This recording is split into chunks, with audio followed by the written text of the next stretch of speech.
Now this is going to be a well-rounded video. I have noticed some improvement with the S15 that came with the change of tips. I was using the S15 with the balanced tips that was supposed to be more balanced, and that is a narrow board tip, while this one is a wide board tip, and this somehow sounds different than the narrow bow one, and that is a good thing because now now the S15 is a bit more comforting. That was not incoherent, but this one is more coherent and cohesive. It sounds a bit more refined now. The slight bit of edginess that I was experiencing with the narrow board tip is now gone with this one, so that is a great thing for me. I like the fact that that extra bit of a refinement is being felt with this one.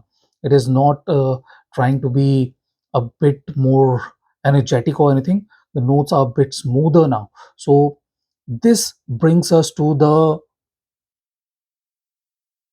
question that which IM this is a upgrade to, because this is not a cheap IM. This is priced at $330, and that is not cheap. And this is not a follow up to the S12 or SS12 Pro. So they are on a different tuning principle, and this is differently tuned. So I have found actually the IM that it can replace without much issues, and that one is the Hades. Hades is much cheaper. Yeah, no doubts about that. Hades MP145 is much cheaper than the S15. S15 is more than twice the price of MP145.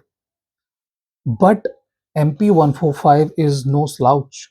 For the asking price, it delivers a lot. And let me show you guys. I have been using the MP145 with the red nozzle, which is the most comfortable one. The silver and red are not red, sorry. The silver and golden nozzles are a bit more aggressive, while this one is much more tamed and more cohesive. What I didn't like about those nozzles was the fact that they were a bit lacking with the bass clarity. Okay, it was not very natural sounding. So I switched to this one, and I have been using it with this red filter. And with the red filter, this is much more natural sounding. I will not go on to say that this is a very warm sounding IM. There are warmer sounding IMs, but this one with the red filter is much more natural. And if I compare this to the the MP145 is slightly smoother. Okay, across the spectrum this is a bit more smoother, and this one is a bit more I'll have to say technically capable. Okay, the technicalities, the cleanliness is better with the Lead Shore S15.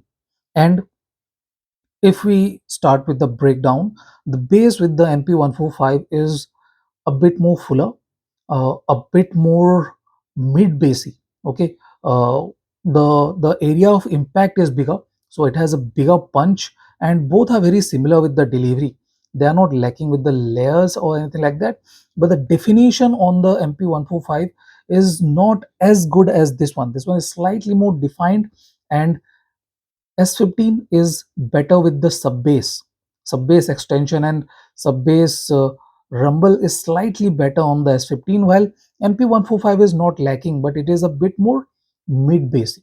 Okay, very well tuned for the asking price. Keep that in mind, the price gap.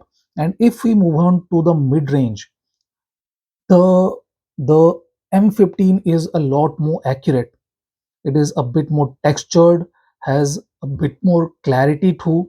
The instruments are more, I'll have to say, precise, yet not thin. So the technical ability of this one, the clarity and everything is better than the MP145. MP145 is smoother with the red filter. This one is a lot more smoother than the S15. S15 is a bit more grippy, a bit more cohesive, I'll have to say, because I do not find very smoothened instruments that appealing. Okay, for me, this one is more grippy and more cohesive, and it catches my imagination. So that is what I like about the S15. If we move on to the treble, I found this one to be slightly darker when I compared it with the Falcon Ultra, but the table turns now. This one is darker. It is not very clean.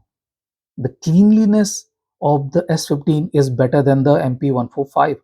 So yeah, this is a very good replacement to the Hidis MP145. Like to like kind of replacement with a bit more details, a bit more definition, a bit more clarity. And if we talk about stage is where these two differ a lot. Okay, while this one is tall, very tall, the width is not there. It is not wide enough.